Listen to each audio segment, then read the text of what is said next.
Welcome. Today we're going to be covering CloudFox, which, using it for cloud enumeration during penetration testing. Hopefully by the end of this presentation, we'll all have a better idea of what CloudFox is, the sort of information it retrieves, but then also how we can use it to effectively identify issues within a cloud environment. Before we get into some of the details about CloudFox and actually start the challenges, I do want to highlight the two files I uploaded into chat. One is a workshop.zip file. That actually contains the scan output of CloudFox for the environment that we're targeting. That way, if you try and install CloudFox and run into issues, or maybe it's just not quite running properly for you for whatever reason, you can still at least download that zip file, unpack it, and have all of the same data that I will be showing on my screen. The instructions.txt file contains links to the AWS CLI installation documentation, as well as the GitHub page for CloudFox. So if you want to follow along, go ahead, follow those links, install those tools. It also contains information about the challenges themselves. It gives you the goal, specifically that we are trying to access a very specific secret in the account, and also the starting credentials for how we are going to scan the environment. Also some hints for the other challenges if you kind of want to rush ahead of the actual presentation. Feel free to do whatever you use. I will be going through the challenges myself, so we'll all be able to follow along, see exactly what the thought process is when looking at an environment and trying to correlate the results that I've downloaded with potential issues in the environment. So with that, yeah, let's go ahead and get into this. As Sean said, I'm Mitchell. Hi.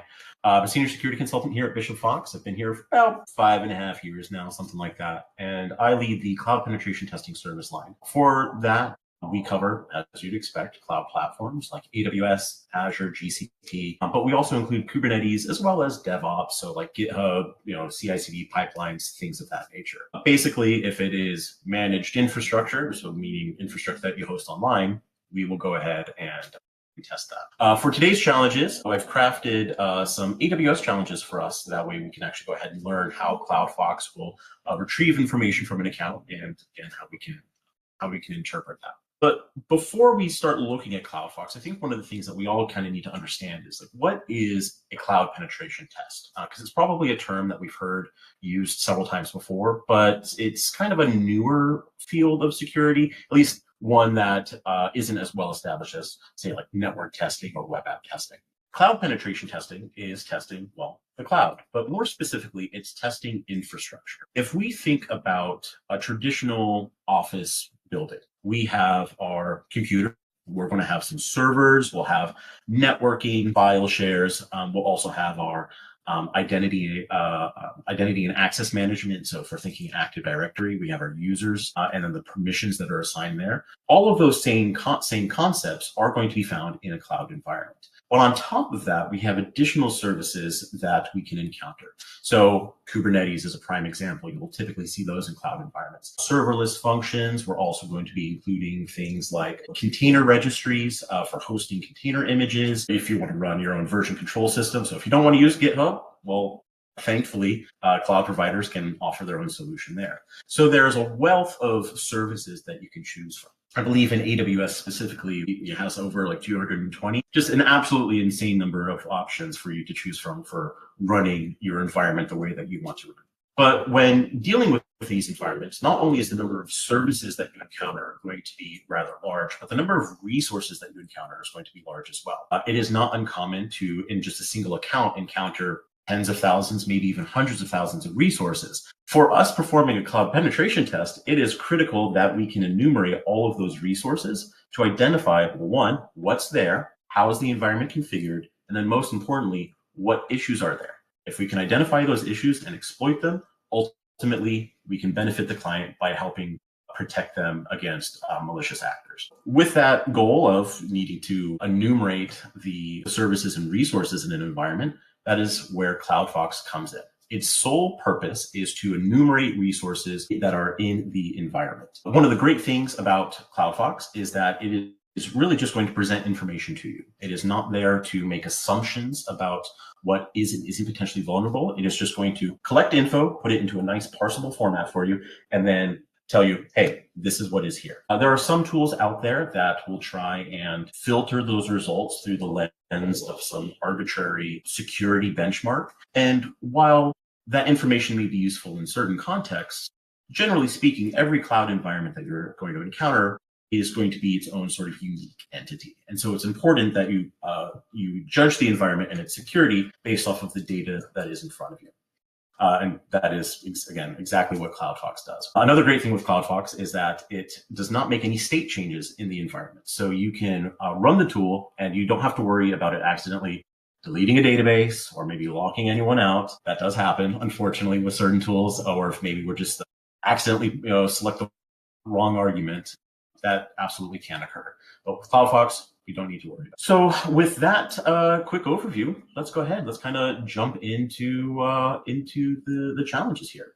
What we're going to go ahead and do first is we are going to run CloudFox. So for these challenges, I have provided some credentials here.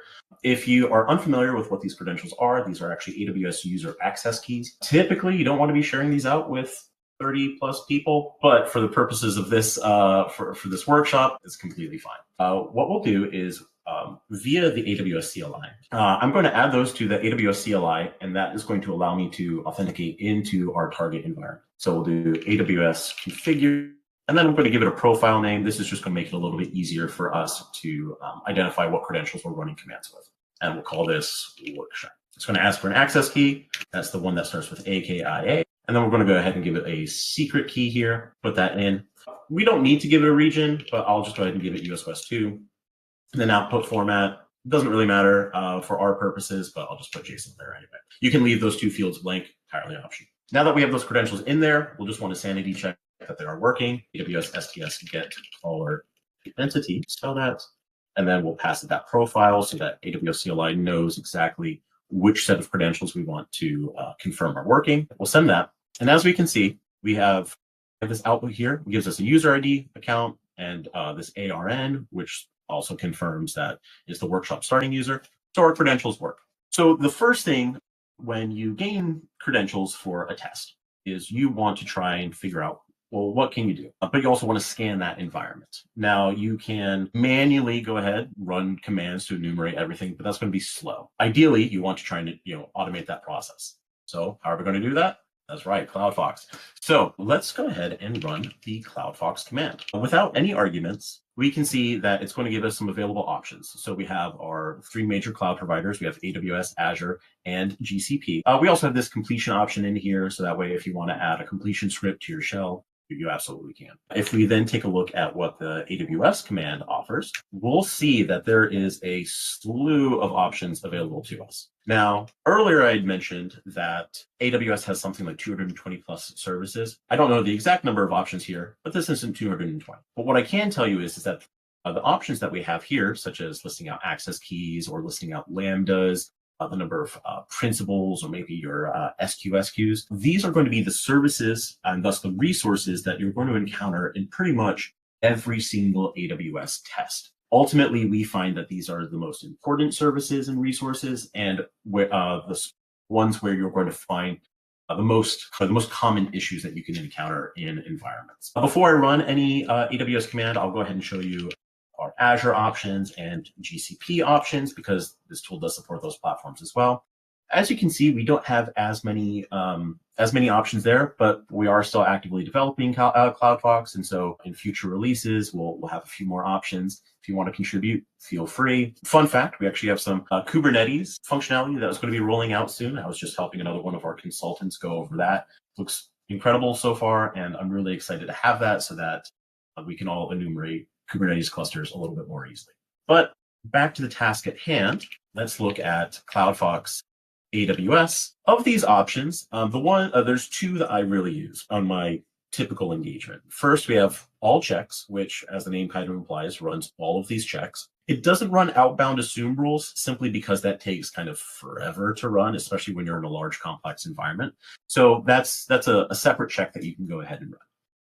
And then outside of that, the next thing I'm going to run is going to be all profiles. Sorry, not all profiles.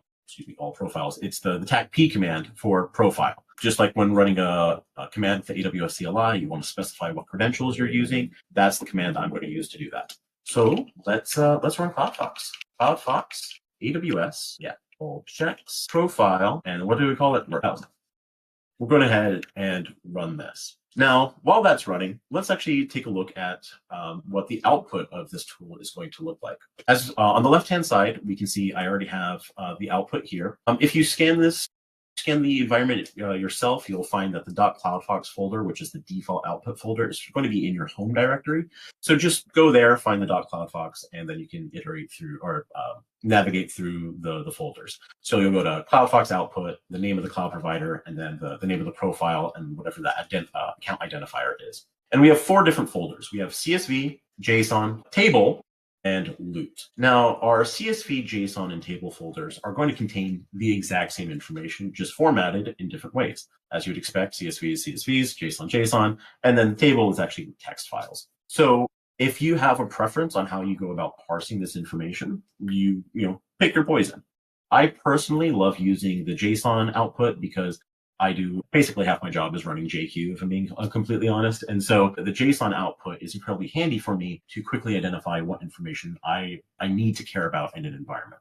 But we also have this table output, our TXT files. What's great about these files is that it's just going to give us a nice, easily digestible view of the information in the account. So we have a list of access keys. We have a list of S3 buckets. Same thing with CloudFormation stacks, so on and so forth. As you can see, the names of these resources roughly correspond to the different services. But then we'll see some that are like permissions. This permissions file will show you the exact permissions available for a principal in the environment, as well as whether it's a role or a user, maybe a group, if there's a specific resource associated with that permission, and if there's any conditions as well.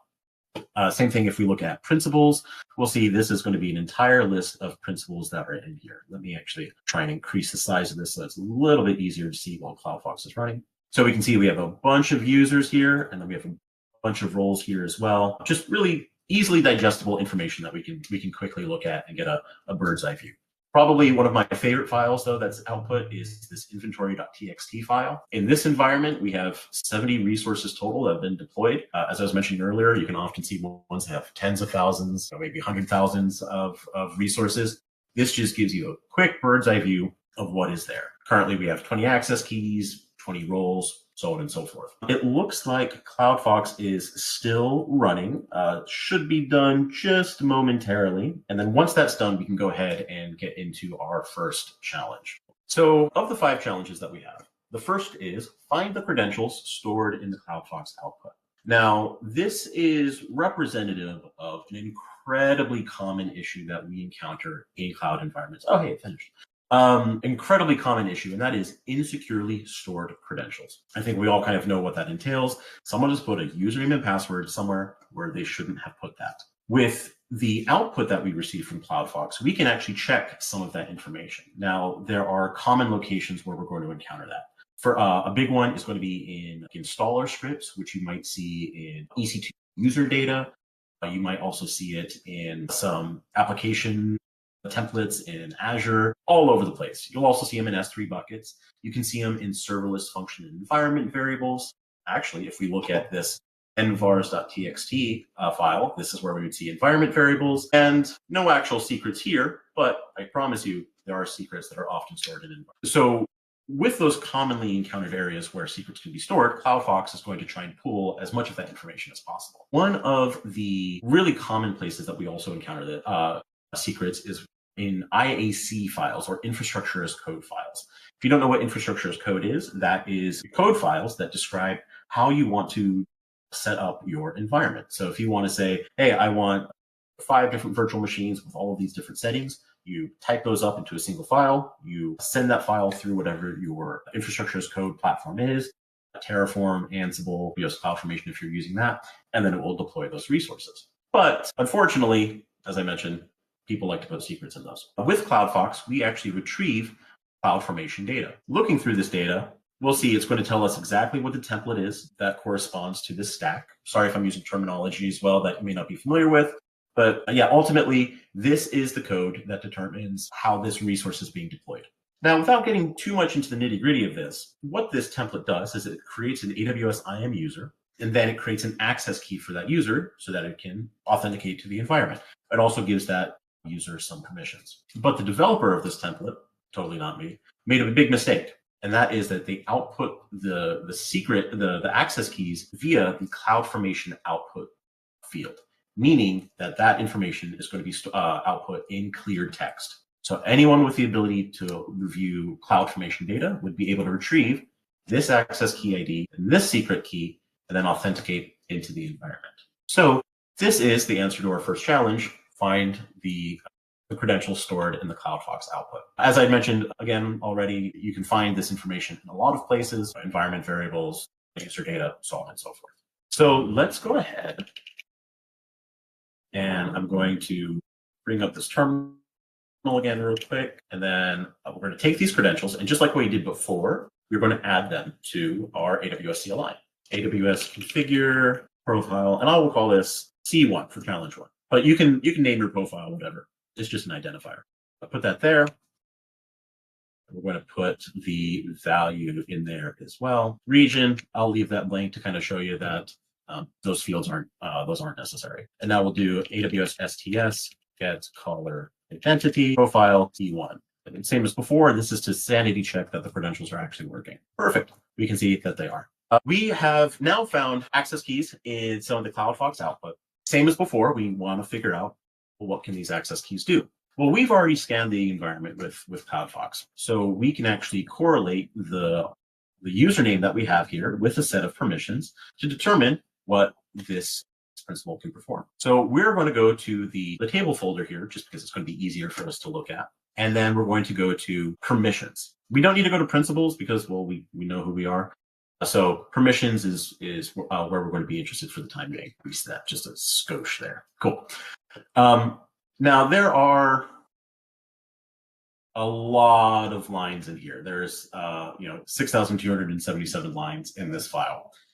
Looking through that, going to be a bit of a pain, but obviously we'll just search through it. We'll search for our username here, get rid of the leading slash. But here we can see, here's the entry for our user. If we scroll through this output, we'll see that we have an allow permission, meaning we can perform this action, and we are allowed to perform secrets manager get secret value. So that means that if there's a secret in secrets manager, we can retrieve it. There's additional information about this permission though, and that is we can only perform that action on this specific resource. If instead of having a specific resource name, there was a star, that would mean that we could retrieve all of the secrets, but we have been limited here. We can only retrieve the single one. We don't have any other conditions with this. Conditions are just, if you need to meet certain conditions to access a resource. We're not covering those here, but we can talk about them a little bit later. So we need to retrieve a secret from Secrets Manager, and it is secret C7. Well, in our loot folder, we have a pull secrets command file, and it's going to give us the commands that we need to run to retrieve whatever resource that we are interested in. As we said, we are looking for the C755 resource. So now we can just go ahead and copy this. As you'll notice, the profile is just an environment variable for $profile. So we can actually set that in our environment here. Profile equals C1. Copy this command again. I'm not sure if I actually copied it last time. Paste that in. Boom. We have actually recovered the secret from Secrets Manager. Might look a little bit familiar where we're seeing some more access keys, but this, it's a common occurrence in Secrets Manager where you're going to find these keys that you can just easily use. I mean, that's kind of what the purpose of Secrets Manager is to store this sensitive information. But the steps that we went through right there are what I perform frequently when running CloudFox. I have identified a principal that I have access to. I want to identify what it can perform. And so instead of fumbling around typing in AWS CLI commands the entire time, I'm just going to look at my output from CloudFox, specifically the permissions.txt folder file, and read the actions I can perform and then perform those. Let's take our access keys, and we've completely finished the second challenge, determine what permissions you have and use them to access a resource. So now our third challenge, use the loot folder to download the resource you have access to. It's actually a separate challenge in this one, but that's okay. We'll get there in a moment. So Same as before, AWS STS get caller identity profile, and we can see that it works. Same as before, we have a new principal. We need to find out what it can do. Let's take that principal name, go to our permissions file, search for it, and then let's identify what permissions it has available. Let me get rid of this output here real quick. Now, this user has quite a few more entries here in the permissions.txt file. So we want to look at what those specific permissions are. They are all associated with this AWS Lambda read-only access. But without getting into too many of the specifics of these permissions, what this is essentially going to allow us to do is download the function code for Lambda functions in the AWS account. Lambda functions are serverless functions. They usually will perform some operation on data that you send it some data, it's going to do something to it and then send it back out. You'll also see Lambdas that perform some like alert. So if it receives some event, it's going to then process that event and initiate an alert, like an email, maybe a text message, whatever you have configured in the environment. Because we've identified that we have permission to access Lambdas, that means that we need to now look at the Lambda functions that are in this environment. So back to our handy dandy table folder, go to lambda.txt, and we'll see there is a single Lambda in this environment. It's in US West 2, it's named Needle, and it doesn't look like it's an admin. So that's okay. This is the only Lambda, and we have access to Lambdas. Let's go ahead and try and access it. Now, we can try and run just our AWS Lambda get function name Needle, region US West 2, profile C3. This is going to give us some information about the Lambda, but it's not actually going to pull that code for us. With Lambdas, because they are running some custom code, you really want to try and inspect what that code is to figure out what the functionality of the Lambda is. This is really important when you do find a function that does have admin permissions, because then you want to see, I execute this function, or also call it invoke this function. And then if I can invoke it, can I control the information that is being passed to it? That is a very common attack path that we leverage on our cloud engagements. But we need to be able to pull this data to see if there's anything in there that could be interesting.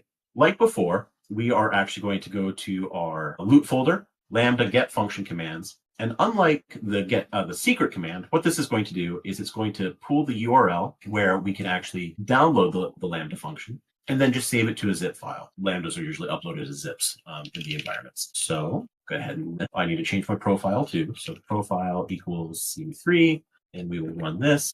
wget tech o, we need to the URL. Does it look like I have done this a few times before? Alrighty, a location, that should be everything there. Awesome. This scheme missing. That's okay, I'll get that in a moment. This URL here, we can actually go ahead and query that, again, has the actual code that we want. Why did that fail? So let me try this. Tech. There we go. Successfully ran a wget command. So let's look at the output then. It's saved to needle.zip. We do an ls here, is long folder, projects, Bishop Fox. I'm going to run this again so that it's in the right location. We have our needle.zip file. It's a zip file. If you know the utility in Linux, to unzip that, it is just unzip needle.zip. And now we get these three files. The one that we're interested in is this lambda.go. You'll find, whatever the Lambda function is written in, whether it's Node, you can do Go, Python, whatever. We just have a single file here. And we'll do a cat lambda.go. More access keys. Lambda functions are definitely a place where you will encounter secrets that are hard-coded. Just like if you've ever looked for secrets in a GitHub repository, you'll see that they're all over the place. Lambda functions are no different. I wanted to kind of spare us the hassle of having to do a source code review on this workshop, so we've kind of simplified things here right now. Ultimately, we have about 15 access keys in front of us that we can go ahead and test. So that was the third challenge. Use the loot folder to download the resource you have access to. Now we're going to go into the fourth challenge. But so to do that, let's go ahead. Let's pick one of these access keys. I'm going to pick this one. And same as before, AWS configure profile C4. Give it an access key. Give it a secret. Don't need any of that. And then confirm that it works. C4. Awesome. We can see that we are the Atom user. So let's go back to our CloudFox output. Let's see what this looks like. I'm going to do things a little bit different here. I'm actually going to go into the JSON folder just so that we can see what that looks like. If we go to permissions, and we're going to look for Atom. So I could go ahead and run a JQ command on this, but I think we're just going to use VS Code search function just to make our lives a little bit easier for now. And we can see that the Atom user has the Amazon S3 read-only access permission. Similar to the previous user that had the Lambda read-only access permission, Atom can perform or can list and retrieve information from S3 buckets in the account. Now that we know that we're targeting S3 buckets, we need to see how many S3 buckets are actually available for us to query. We'll go to our buckets.json folder or file, or buckets.txt, whichever you prefer, and we'll see that there's a single bucket hyphen. So this is the bucket name. If we want to as well, we can actually go to our loot and go to bucket commands. What these commands do is it's just going to recursively pull the information. I want to show you how you can just go about like listing some of the information that we can be a little bit more selective. So we'll do get this bucket here, S3 ls, give it the scheme S3, then we have to give it the profile C4. Hey, flag.txt. That looks a little bit promising. So now we're going to change this ls command to copy, put a period here. That's what this command is now saying is, hey, I want you to copy. Oh, I need to give it flag.txt. That usually helps. I want you to copy this flag.txt file from the bucket to my local system. We'll run this and we get an error. Now, you might initially be thinking, did Mitchell screw up the workshop? No, I did not. What I have done is we've applied some additional restrictions to this S3 bucket that need to be met. Specifically in terms of AWS, we are talking about resource policies. If we think about policies in AWS, we're probably thinking about identity policies. Those are permissions that you assign to individual users or roles or groups, and it gives those principals permissions to perform whatever actions. Resource policies are instead applied to resources and define what other principals can perform on it. So if you have a user that doesn't have an explicit permission to perform an action, if a resource policy says that you can perform something, then you can still perform that. Alternatively, though, if you say that on a resource you cannot perform an action, even if your principal says that you can, you're going to be denied. So now that we know that we are looking at resource policies, we need to figure out, okay, well, what does that policy say? Because we want to see if we can bypass it. Let's go to our resource-trusts.txt file. And this is going to contain information for all resource policies, whether it's for AWS, whether it's for Lambda, whether it's for ECR, anything that has a resource in it, you'll be able to see that information in here. And we can see here's our bucket. Public, no, that's good. That means that the whole world can't read this. Interesting, yes, I think so. And then here is the actual resource policy itself. So it's saying star is denied S3. What this translated says is that no one can perform S3 actions on the contents of this bucket. But there's some more information.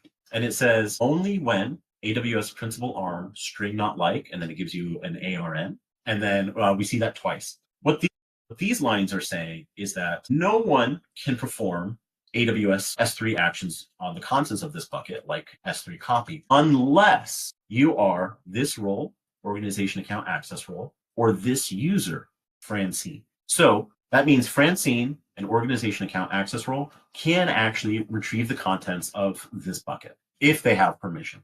But we haven't seen this Francine user before. Where could it possibly be? Well, if we go back to our Lambda output, we've got a ton of access keys here. Quite commonly when we're performing a test, we're going to find credentials and we have no idea where they belong. However, you sometimes don't want to just blindly start running commands with a set of credentials that you find. Either you could be sending alert somewhere that you don't want to, especially if you're on a red team. I've also seen it as well where credentials belong to someone that isn't the client that we're testing, and that just causes all sorts of alarms. It can be a somewhat dangerous prospect to just blindly start using credentials. So what we can do with our CloudFox output is correlate these access keys to the users in the account that we have scanned. We know that we're looking for a Francine user. If we go to accesskeys.txt file, we can see, all right, well, we want Francine. Okay, Francine does exist in this account. Great. And Francine does have an access key. Let's take a look at the last four characters of this access key, MTCJ. We don't want to use the first four because every access key is going to start with AKIA. The last four say MTCJ. Well, in this output that we have here, do we see one that says MTCJ? Yes, we're seeing it right here, MTCJ, and then we're getting the access, the secret key as well associated with this credential. So it looks pretty strongly like we have access to the Francine user. Let's test that. Backspace there. So we'll copy this AWS. What's it called again? Configure. Wow. Profile, and we'll just say Francine. Put that key in there. We will take this secret here, pop that in, run. It's STS get caller identity profile Francine. Credential works. Like we have done in the previous challenges now, we want to see, well, what permissions does Francine have? So we're going to go to the permissions.txt file. We look for Francine, and we can see Francine has Amazon S3 read-only access on all resources. So I think it's safe to say that if we use the Francine user and try and download that flag.txt file, we are going to be able to successfully download that. Let's go up to this copy command, and instead of using the C4 profile, we use Francine. And unlike before, where we got a 403 error, now we have a message that says we successfully downloaded this file. We'll open it up, and I promise you this is the last access key you're going to see. We are done with these, but again, we want to reinforce these steps that we have gone through so far. Let's take this key, add it, profile C5, go to the secret key. Awesome, we can see that it works. So now we are in our last challenge. This last challenge, if we look at the instructions.txt file, is assume a role that allows you to access the flag. As we can see, our goal for this was to gain access to a specific secret in the environment. If we look at our secrets.txt file, we can see that that is here. Like we've done several times already, though, we have a new user. We need to see what permissions it has. Permissions.txt, we will look for this user, and we will see that it has STS assume role permissions. Now, if you are in any way familiar with AWS, you have most definitely encountered the concept of assuming a role. What that allows you to do is to basically change your permissions. You say, hey, I want to use this role, and then that specific role will have a set of permissions that you probably do not have. And then that role allows you to perform actions in the environment for whatever your purposes are. You will typically see that for administrators. They'll have a low privileged account. That way they don't accidentally make changes when they don't need to. And then if they need to put on their administrator hat and actually make changes in an environment, they will assume an administrator role that allows them to perform sensitive actions such as deploying or deleting resources. So we know that we can assume a role. And in this permission, it also says that we can assume any role, which is, well, there's a condition there. I'm not going to get into that right now, but we can assume roles. As you would expect, CloudFox allows you to view that information that are relating to principles that you can assume. Now, we have 4 different files here with role trusts. We have federated principles, root trusts without external ID, role trust principles, and then role trust services. You can have different types of role trusts. As you can see, we have services that allows a specific service such as EC2 or SSO or SSM to assume a role to perform an action. These are usually configured by Amazon directly, so these are rather common to see. We also have role trusts federated. Federated is for like your SSO provider. So if you log into an AWS account and you look at a federated trust, if you see something like Okta or IAM Identity Center or maybe AD, like whatever the Active Directory, like federated service is, you will see that information in here. Because we are using a user and we are looking at role trusts, we want to actually go to the role trust principles.txt file. And in here is where we will see information about our role trusts. We are user 93BA, and we can see that, oh, hey, we're listed in here. How convenient. What role can we assume? We can assume this role D1A. So let's go ahead and do that. AWS, do the command manually, assume role. Role arm, and actually I'm going to cheat a little bit. I'm going to go to copy, I'm going to go to principles, I'm going to look up here because it gives me the arm here, and I don't want to do a lot of typing and backspacing. All right, role arm, role session name, Bishop Fox Discord workshop, and then we need to give it the profile that we're using to assume this role. We can't give it something like workshop because workshop doesn't have permissions. We're going to get an error. So we use C5, and we're going to see all of this output. What we can do here is Now take this. I'm just going to add these two environment variables. If you want to add these keys to your credentials file, you can. If you want to add these key, like a reference to the role you're assuming in your AWS config file, you can as well. There's multiple ways that you can configure your environment to assume a role. But environment variables right now are probably just going to be the easiest. Export AWS secret access key equals. There we go. And then lastly, we'll do this credential here, confirm that the credentials work. I don't need to pass a profile argument in this time because these credentials are stored in environment variables. And what we will see is that we are now the BFDW role in this environment. Same question as before, though. You might be seeing this pattern of how we're constantly having to check permissions. This is a very, very common thing that we're having to perform because you're going to be pivoting from like one resource to another, from one principal to another. It's very, very common to have to check what permissions you have. So we're going to go back to permissions.txt. Look for our role 68D1, find an entry here. This can also assume a role. Which role can it assume? We go to principals, can assume this one right here. Perform those same actions. Profile here, more credentials. I will just quickly add these again. AWS access key ID, secret access key equals this, and then session token. And we see now we are role 13BE. Same as before. What permissions do we have? Role 13BE. Go through. A little bit different now. Secrets manager, get secret value. Unlike before, we are not restricted to retrieving a certain secret, so we can actually go ahead and pull the flag, the final flag. Your loot file, pull secrets, pull this, command, copy. I'm actually quickly going to get rid of the profile argument because we don't need it. Did I not copy this? Paste, copy. Okay. You know what? I can type AWS secrets manager, get secret value, secret ID is this going to work this time? Hey, there we go. Region US West 2, and then we don't need a profile. Congratulations, you have successfully accessed the final flag. Those are the challenges. We have now used CloudFox to enumerate the environment, to identify what resources are contained within it, what principals are contained within it, and then what permissions those principals have to perform actions in the environment. We have seen insecurely stored credentials in quite a few places. We have seen how we can use the loot folder to run commands that will retrieve resources for us. And we've also seen how resource policies that can apply additional layers of permissions to an environment can be enumerated, and then how we can read those and bypass those issues. What we've gone through is essentially what is performed on every single cloud penetration test that I perform. CloudFox is one of the first tools I run every single time. And what I've just demonstrated for you here is largely how I will go about my day. Identify what principal am I running as? What resources do I have access to? What permissions do I have on those resources? And then ultimately, is there anything in them that could be considered potentially sensitive? This is true not just for AWS, but for GCP, and Azure, and any other environment that you may encounter.